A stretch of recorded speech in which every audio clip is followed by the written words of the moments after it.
Welcome to this next session. Really looking forward to this. Dan Pearson has worked in higher education, producing videos for a whole range of clients for 15 years or more. And then he's taken that knowledge and then moved into a PhD, which you're in the last year of, looking at how we can communicate better, if I'm not. Yeah, so you explain, but this is bound to be very interesting for us. Thank you for coming. And I guess first and foremost, if anyone disagrees with anything I say, please do let me know. So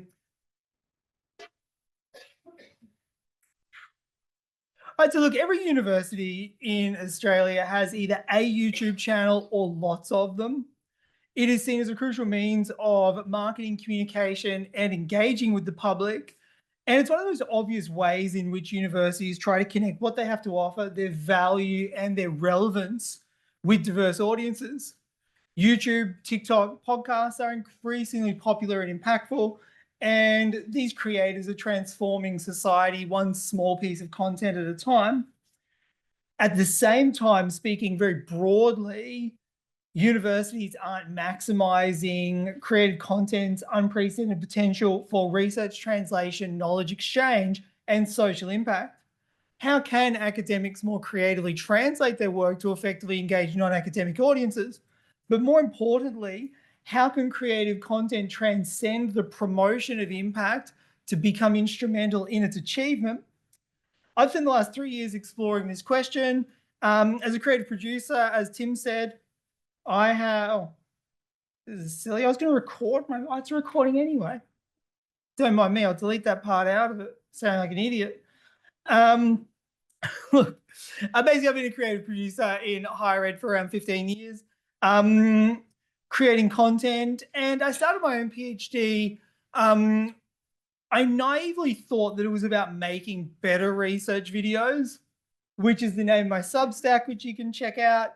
You'll find unvarnished takes from academics about their engagement struggles and where they see opportunities to connect their work with influential audiences. You'll also find free professional development resources for academics and those who support them to gain a new understanding of creative engagement content, what it can do, and how you can start making it. But returning to my question, it's not actually about making better research videos, more of them, or tapping into fads and memes. Fundamentally, it's about the need to more effectively leverage creative content and platforms like YouTube for knowledge exchange and supporting outward-bound academics focused on social impact to break out of the ivory tower and make their mark on the world. Towards the end, we're going to look at how this can contribute towards brand building, but to illustrate a point,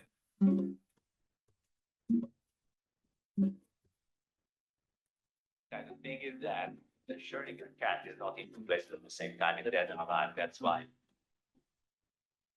Quantum mechanics has puzzled scientists and philosophers for more than a century. But nowadays, the supposed weirdness is mostly demystified by the fact that we can engineer and build powerful quantum systems to do almost anything we want. He imagined a cat placed in a sealed box. Its life is determined by random quantum events that may or may not happen. So it may or may not kill the cat, and we can't see inside the box to check how the cat is doing. Schrödinger cat states by UNSW has done really well by research video standards. It's had 8,000 views. It is bold. It is exceptionally well executed. Full transparency, I did not make this video, although I wish I did. I love it. I think it's fantastic. It's a great example of research translation at the intersection of academia and popular culture, and UNSW has successfully tapped their quantum research for a sci-curious public. Now, in stark juxtaposition to the high production value of UNSW's pop science, there's a subreddit called Buy It for Life where people post pictures of products that actually last. The idea is to celebrate a seemingly bygone era of super durable goods which contrasts with the fleeting lifespan of the products we have today. There's something deeply satisfying about viewing these old products. They reach into your soul and tell you that everything is going to be okay. If you just use this ancient iron to iron your shirt, use this decades-old machine to brew a cup of coffee, and wear these 9-year-old but newly repaired shoes, then your date tonight is going to go just fine, my son. You might dismiss this as simple nostalgia, but it's more complicated than that. Many of these products are older than I am. None of them are mine, and I've never seen most of the brands before. I can't be nostalgic for things I have no memory of. So why do I enjoy looking at this? I don't even know what it is. It's actually a flour sifter, and it's about 100 years old. I want to use it. Stupid fucking new normal sieve. Planned obsolescence has been around for almost a century, and it refers to designing products so that they will reach the end of their lifespan quickly and have to be replaced by new ones. Planned obsolescence teaches us a surprising number of fundamental things about our relationship to consumption, to objects, to nature, and to capitalism. Learning Economics is the YouTube channel of Dr. K Moran from the London School of Economics. As you can see, he has over 230,000 subscribers and produces incredibly deep research-driven videos like this. It's over an hour long, has had over 1 million views, 45,000 likes, and close to 4,500 comments. His longest video is close to 3 hours long, has had 850,000 views and over 8,000 comments. Now, this isn't to judge which is the better video. Objectively, by virtually any measure, the UNSW video is the better video. However, when it comes to online content, better is not necessarily synonymous with effective. So to sum up the challenge, it's never been easier to create high quality content, but it has never been harder to meaningfully engage and connect with audiences. Now, just to give you a little bit of context, there is a disconnect between academia and society. Many of the senior leaders here are concerned with our loss of social license to operate. So a question that I'm interested in my research and my work is, well, who does have social license? And at least when it comes to shaping public opinion, leading debate, and having a huge impact on society, over the past decade or more, podcasters, YouTubers, TikTokers, and Twitch streamers are meeting a thirsty public's want for knowledge. But they're not only meeting it, they're exceeding all expectations for what education and learning can look like. They're forging relationships, cultivating communities around their ideas, and it's saturating the edu-media landscape. Now, for many universities, they've really successfully embraced TikTok as a platform, student-driven content, and people are engaging with it. However, virtually every university in Australia and virtually the world, there are so few examples that are good. YouTube is a repository, or in perhaps a bit more of a hot take, they're dumping grounds for any video a university produces. Lacking vision and an appetite for creative innovation, universities' approaches to engagement, marketing, and communication on YouTube are typically superficial and one-dimensional. Now, people want to learn something new, and especially something weird. They want to be entertained, they want to be inspired. And even though all of this aligns with the mission and purpose of many universities, right now they aren't meeting this need. And all of this cuts to the core of the very purpose and problems of universities in Australia. They're places of teaching, research, the production and sharing of knowledge. But there is a growing rift between academia and society. And universities in Australia, there is research that states that universities in Australia are not seen to be meeting society's needs or solving people's problems. However, I think there is an opportunity to reinvigorate the image and relevance of universities and academics in society, and embracing creative modes of knowledge exchange are a small but significant step. In this context, what might universities do differently to connect their knowledge with the world, demonstrate their relevance, and start to earn back some of their social license to operate? I'm going to present 4 actionable provocations for universities to rethink how they use creative content to connect with diverse online audiences.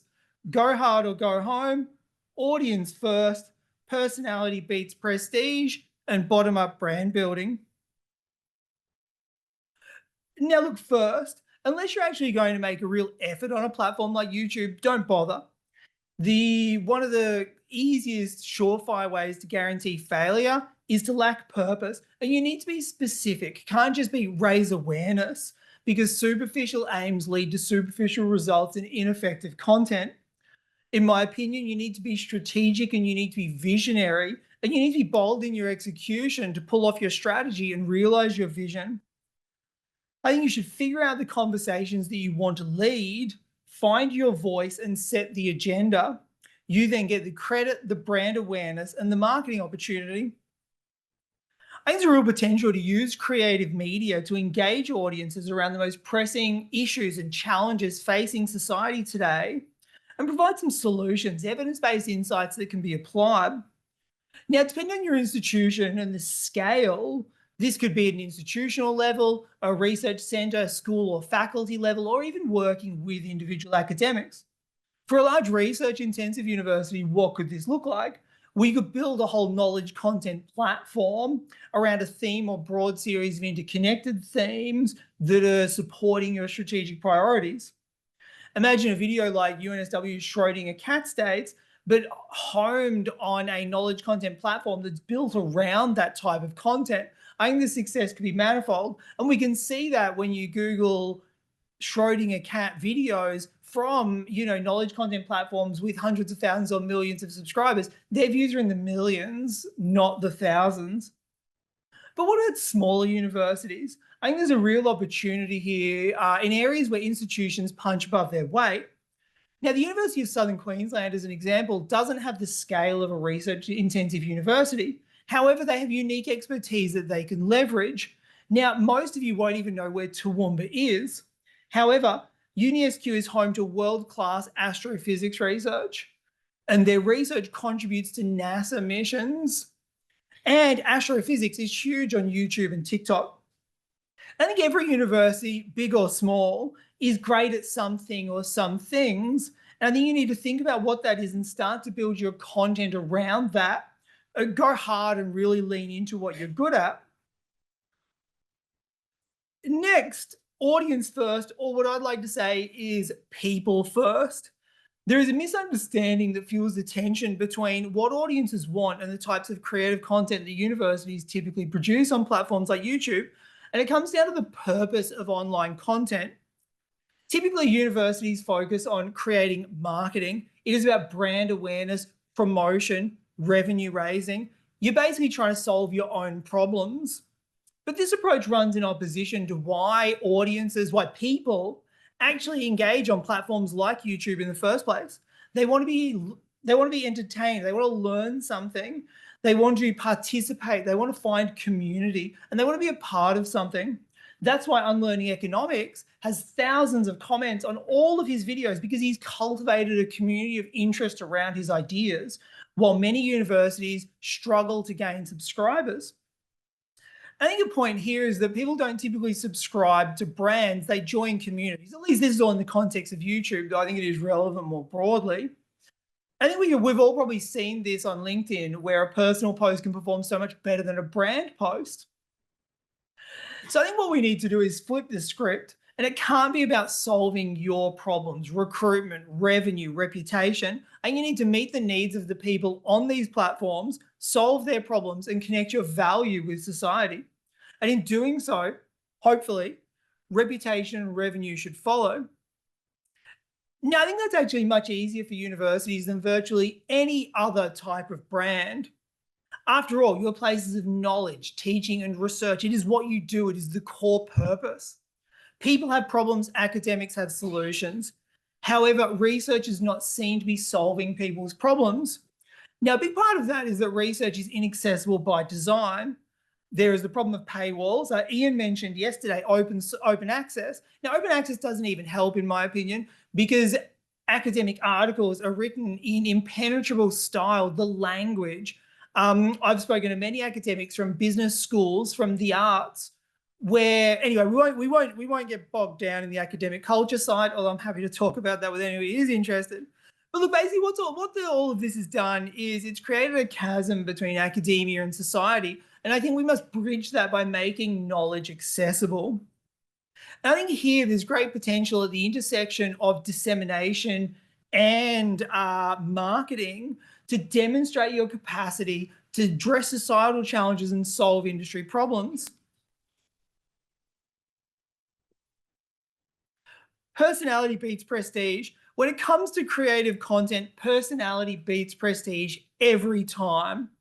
When it comes to making content, who should be doing this kind of work in the first place?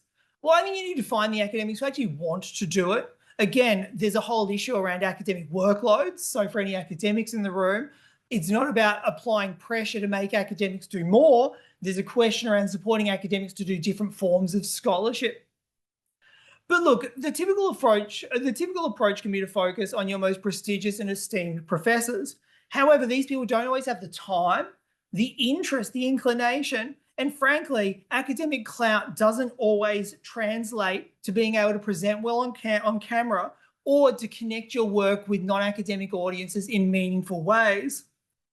So I think you need to find academics who either have their own or are willing to share or co-create a creative vision with you, a willingness to experiment and to expand what research, content, dissemination, and comms might actually be. They need energy, excitement, enthusiasm, humility, commitment. And I think the right type of personality, they need to be engaging, they need to be funny, weird, and it isn't necessarily who you'd expect. Who actually makes engaging talent? Platforms like YouTube and TikTok have radically transformed our understanding of charisma. So I've been Mercedes dieseling for nearly 10 years now, and it's awesome. It's like Star Wars, but if it had a Jar Jar Binks, it would be the automatic transmission.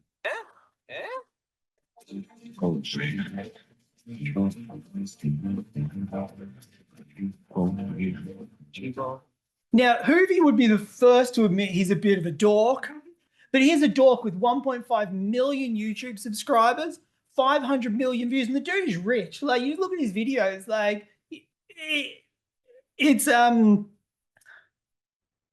is not who we've always kind of thought is the engaging salesperson, essentially. But look, I think you need to find academics who can forge relationships, cultivate community, galvanize support, and then we as marketers, the engagement professionals, need to support them to take their own work and the work of their colleagues to the next level. I'd just like to show you one other short video that illustrates an academic who has all the ingredients to make for an impactful, engaging, and beloved academic. And the work we did with Palace Cinemas, where we surveyed over 10,000 of their movie club members, the question around the focus and engagement that people had with cinema came through loud and clear. Think about the distractions that you have at home. Think about how often you get an uninterrupted period of screen viewing. The cinema still remains this space for clear, focused commitment to storytelling. And it's increasingly valuable in our ever busy world. Now, I did actually make this video if anyone cares, but look, seriously, Rory is loved by industry and the creative community. He is hugely industry influential in the Australian cinema industry, and nobody asks about his H index or his citations. And finally, bottom-up brand building. Now, research dissemination and university marketing can sometimes seem at the polar ends of the communication spectrum. And academics and marketers aren't always on the same page here. Even when it is all to do with research, the traditional approaches to research marketing and to promote impact after has been achieved. But for many disciplines across the humanities, the social sciences, the arts, business, law, the creative industries, marketing could be one of the most instrumental and best ways to actually support academics to achieve impact. And any societal transformation as a result, even if it's incredibly niche, contributes to the aim of university marketing. It raises brand awareness, it creates positive brand sentiment, and strategically positions a university in an increasingly competitive higher education landscape. Now, look, all of this talk about academics on YouTube and creating content, I can already hear your feelings that it's hard to get academics behind the brand. And there are big issues in academic culture around some of this work, which again, happy to talk about if anyone's interested. But basically, academics and marketers want the same thing. They just see it very differently. They operate in vastly different cultures and speak entirely different languages. And it isn't that academics don't support the values or the mission of the brand, they just understand it in different terms. It is hard to get academics behind the brand because they just aren't that interested in logos, fonts, and color palettes. Academics are more interested in actually engaging in the values and the mission of the brand through their teaching, their research, and their public outreach. And the real opportunity here, I think, for institutions to thrive in uncertain times is to start building their brands from the bottom up.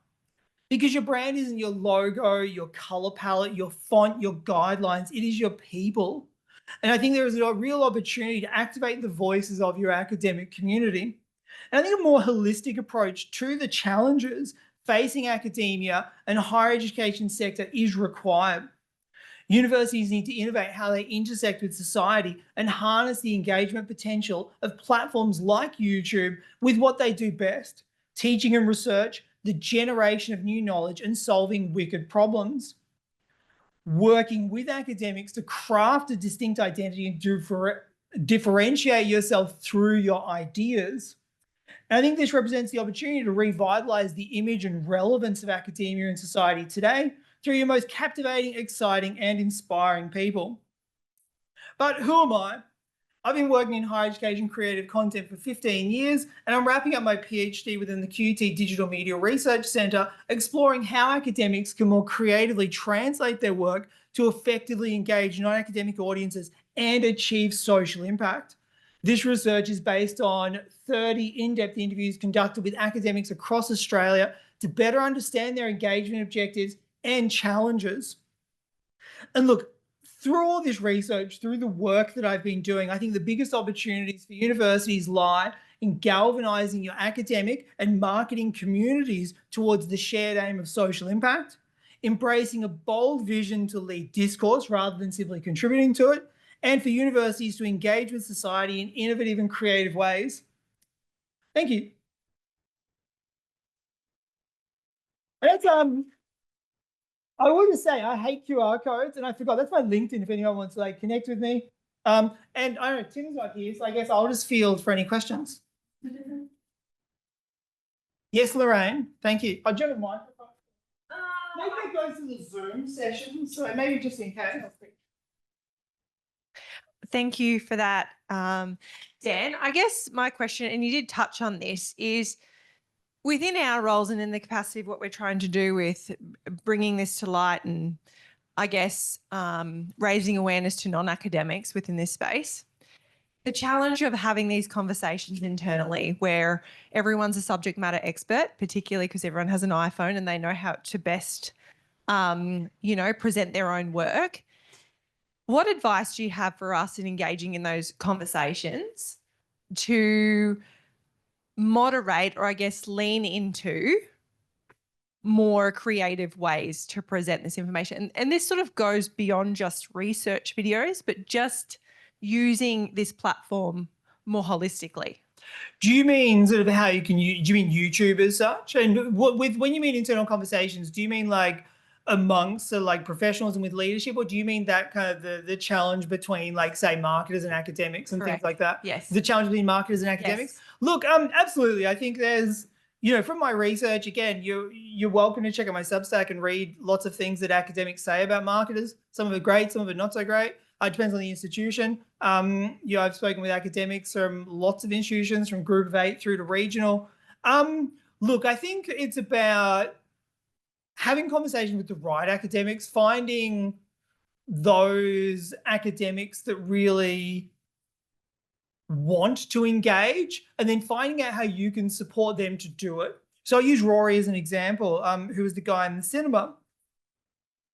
He had a professional background in cinema marketing prior to becoming an academic, but he is driven. That's the stuff he loves. He loves sharing his scholarship with industry. He's like, he does Q&As for like film screenings. He's members of the board he already does all these unconventional modes of scholarship, I suppose. So when it comes to then being able to share so I mentioned sharing a creative vision. with the videos in the cinema, Rory came to me and sort of said, I was going to make this video in my kitchen. What do you think? And I'm like, no, we'll go to the cinema. They're your industry partner. Like that's your thing. You know, we want to catch that attention and be like, what's Rory doing in the cinema eating popcorn? But he's really responsive because it's what he wants to do. So for someone like myself, what a lot of academics have told me that they want from, you know, marketers and engagement is they want to collaborate. They want someone who's going to come to them potentially where they have a bit of an idea of something they want to do, and then embrace that kind of, I suppose, what it is that professional marketers can offer. Ian mentioned yesterday appreciating the skills and what all of the diverse people. There are lots of academics who just think marketers are dickheads and aren't going to work with you. That's so it's sort of a losing battle in a sense. But increasingly, look, from the academics I interviewed, I was very intentional to not get any idea before I spoke to them about whether they wanted to make videos, whether they wanted a podcast. It was about academics that I thought their research was cool. So Professor Will Harvey from the Melbourne Business School, very senior academic in MBS, you think very serious. He does this really cool research where he interviews white collar criminals to better understand their motivations or whatever. You know, that's all very sort of in these dense California School of Management papers. But it's these academics that appreciate and understand the value of connecting their work with broader, more diverse audiences. So I think ultimately this isn't really much of an answer, but just find the people who you can work with. And I think what will happen, you know, again, things that academics told me is that they think that some of the cultural issues in academia, on the academic side, it's going to come from people doing it really well, and other academics wanting to do it. So it's going to be, and I've spoken to lots of academics where Associate Professor Dallas Rogers from University of Sydney, amazing academic. He has a great podcast, but he's also collaborated with Jack Toohey, the Instagram and TikTok. You might have even seen some of the videos based on this University of Sydney research. Don't even know he knows Jack Toohey. He makes kind of videos about housing affordability. They're really good, but they found in that collaboration. But what's actually happened is now Dallas is kind of the go-to guy. There's resistance within academic culture about the kind of work that he does and whether it's proper scholarship. But there are also plenty of other people like, oh, Dallas, can I buy you coffee? Like, how do you do this? Like, what is it all about? So I think it's going to be slow. And, you know, the wheels of universities move slow, whether it's academia, whether it's bureaucracy, whether it's marketing, like nothing happens fast. But yeah, I think it's just going to be about finding those people within like the CSU community. And look, maybe at the moment, that's kind of tough advice because a lot of your academics are also going to be like bunkering down, just trying to keep their jobs. So I do understand that the timing of my presentation is perhaps contradictory, because while it is very important at the moment because of the kind of the societal issues for universities more broadly, for some universities, not all, but for some universities, there will never be a harder time to get your academics on board with the brand. Thank you. Excellent. Hi,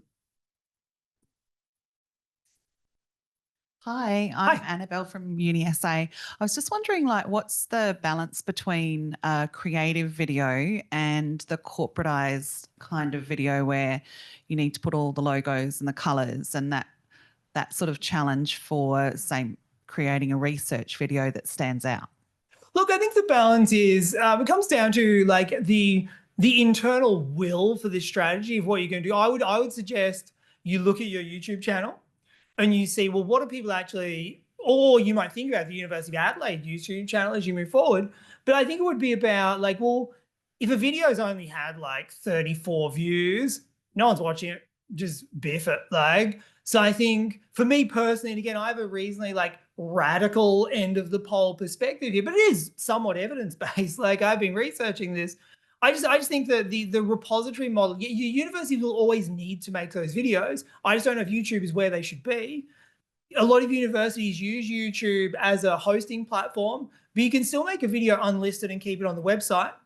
So, you know, look, but it's hard because a lot of universities, it might be that your Bachelor of Public Health, that video does really well. So there is always going to be a tension where outside of creating a dedicated knowledge platform, which maybe University of Adelaide could consider moving forward, because you've got to create a new channel anyway. What are you going to do with it? So there's always going to be that requirement for, you know, your bread and butter every day. I would never suggest. I've done some projects that I hate making. No, that's a joke. I don't. Like, I like all my work. I'm very blessed with all of my clients. But look, there are always those projects that I might be like, no, you're a research center, get out in the mud, like just stir things up. But they're like, no, we need to communicate internally to the vice chancellor that we're doing good work, so we'll keep our funding. That's a stark, real objective. That needs to be done. That needs to be done in a formal way. But you don't need to put it on your YouTube channel for everyone to see. I think YouTube needs to be better utilized as an engagement, a social platform. And I think all universities, you can look at so many universities in Australia, and if you go to their YouTube channel and if you go sort by most popular, I virtually guarantee every one of those videos is going to be some weird video from 14 years ago that's a lecture about, like, University of Melbourne, I was looking at the other day, you know, their top performing videos. Now, UNSW is probably a better example because they are very research focused.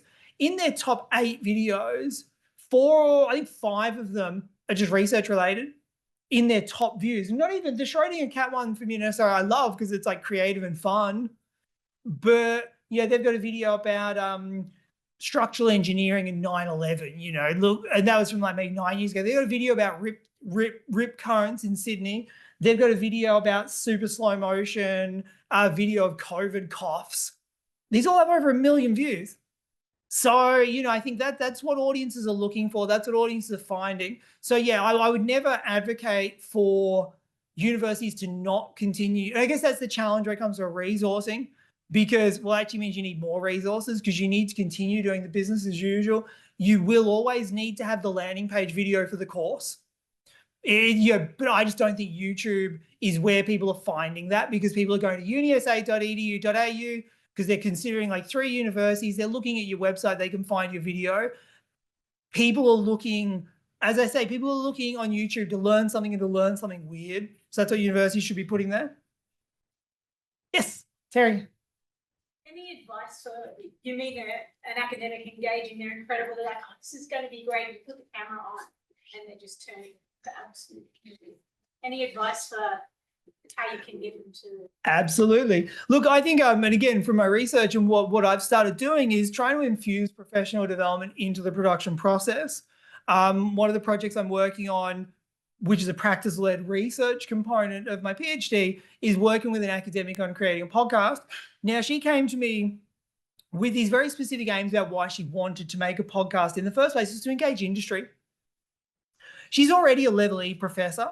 She's already nailing, like, you know, $250,000 industry-funded projects. She's doing okay. She could just rest on her laurels and kind of like early retire, like at, you know, 45 or whatever she is. But she has a challenge that she needs to address, which is that the health sector does not appreciate the value of design. So she wanted to make a podcast in support of an academic book she's writing to engage with Queensland Health and organisations like that. But what happened was she was given the resources by her university to use kind of like just their facilities. She hated it because she went in, her and another academic, they sat there, they just kind of talked for a bit. Someone slapped some corporate music over it. It was a bit crap. And she felt that it wasn't something that she felt proud of. So a lot of the work that I've started doing is infusing professional development into the production process, because a lot of academics, you can draw it out of them, but it takes time, it takes work. And I think that comes down to the collaboration side. You know, the amount of times I've produced a video project, there's a classic, I made some videos for UQ. I bumped into one of the academics a few weeks later at another project. I'm like, oh, Gianluca, you know, what do you think of the video? I didn't watch it. Because why would he? He's been told by his head of school to be there at a certain time and to answer these questions, and he's out of there. He has no agency, no buy-in to the project. So I think in these instances, you need to cultivate a collaborative relationship with your academics, finding the ones who can do it and who can do it well. But I think universities are obsessed with things like authenticity. You know, universities get hung up on not wanting to script things and not wanting to teleprompter things. But I can guarantee you a lot of academics, you give them 6 run-throughs on a teleprompter and actually give them some professional development-based prompts, write a hook, put some meat on the bones, give us a call to action. They'll do it. You know, you can then work with them on it. You can then present it. And, you know, I think there's this obsession with like, no, it has to be authentic. We'll sit down. Or I know he's great on camera. Yeah, an hour and a half later, you're still doing the interview and you're like, how am I going to edit this mess? So I think we need to fundamentally rethink the production process, you know, the kinds of videos, but it also depends on what your objective are. So, you know, you mentioned when we spoke yesterday, you're in health. Good to know who your audience is. And look, sometimes it doesn't matter. Like if it is about creating a video for the website or something, you're not having to, it also depends on, you know, are you trying to tap into an already engaged audience? If you're not, again, most of the work I'm interested in is connecting academics beyond the academy and beyond. So look, I think I just try as best as you can to infuse professional development, run workshops. And I think, again, from my research, you know, the kinds of support that universities offer a lot is technical. You know, it's how you get your camera and how you do your video. Here's how like Premiere Pro works. They don't want that. They want support on how to frame their research. One of the academics I interviewed, I really love this comment she made. She doesn't want to be taught how to make videos. She wants someone to make her research cool. And that I think is the fundamental shift that we need to move towards, where it is about, you know, marketers, engagement, communicators, supporting academics to make their work cool and make them feel good about it. Again, look at Hoovy, where there's like 1.5 million. It's not even necessarily going to be like so anyway, does that answer your question?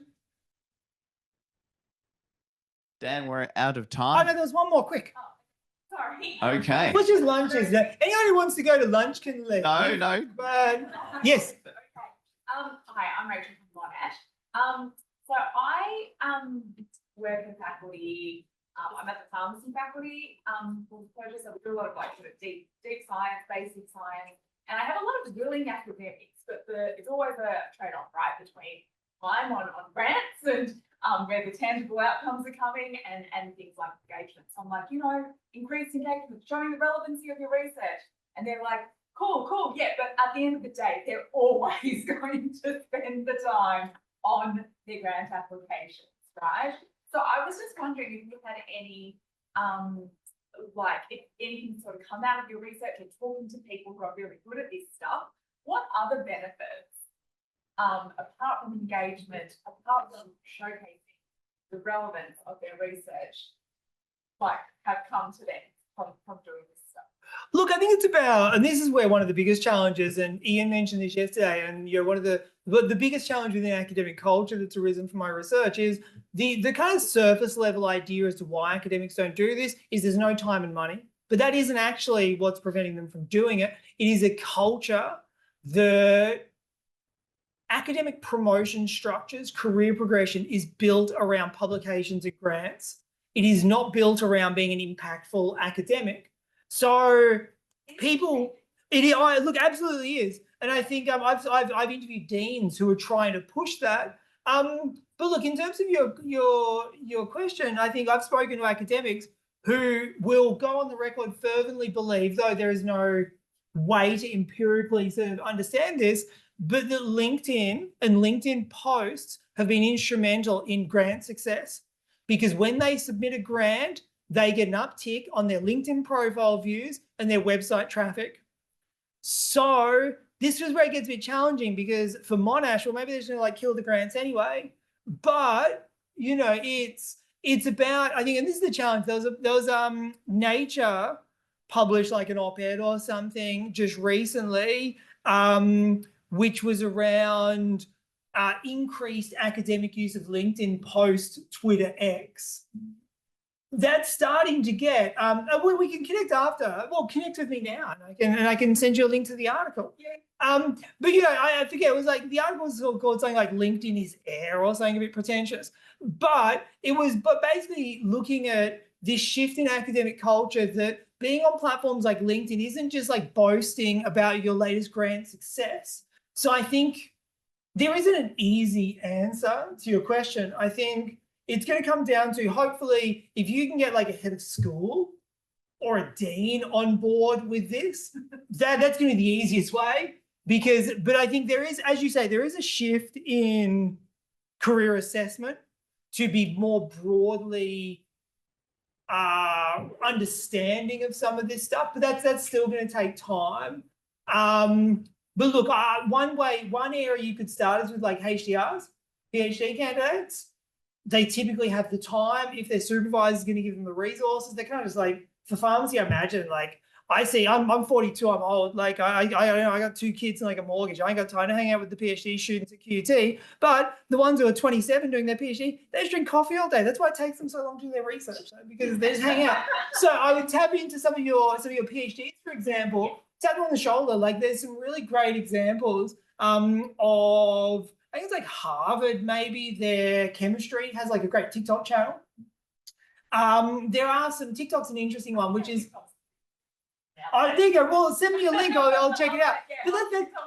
But that's why I make the distinction for YouTube as well, because it is unique as a platform in that it is the only one that universities do not approach for its purpose. Every university understands they can't just put their corporate videos on TikTok and expect anyone to watch them. So they know that TikTok audiences expect a type of content. So it kind of becomes harder to distinguish yourself in a sense, because unless you're like got your scientists like dancing in the lab and like setting things on fire or whatever, where do you go? But that's why I think YouTube has maybe a bit more breadth in the depth of content. You know, we look at Unlearning Economics. Videos are 3 hours long.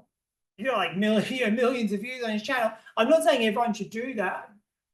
But you can look, that's just one example. I'm also not suggesting everyone should do like weird, scrappy, lo-fi talking heads. You look at, there's so many other examples of doing, but using Monash as an example, we might have like a different lens over here, which is like millions and millions of dollars.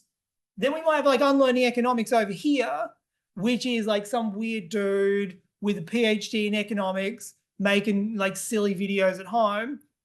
But with all due respect to what the broader strategic objectives are of a brand campaign, like a different lens, which is amazing work. This is by no means a disparagement of it, because it is amazing. It's about the broader objectives of brand building. He's still got way more views. You know, and he's an academic. It's still evidence-based content. Because happy to chat further. But I just like the whole LinkedIn thing. That's perfect for me. yeah, well, that's it. Happy to connect. Well, if you can't find it, connect and I'll send it to you. I'll be like, that's nature. Well, exactly. Exactly. It is. Excellent. Thank you very much. Really appreciate your passion, Dan. Now, before everyone goes, we've got a quick briefing, the Borough briefing from Manny.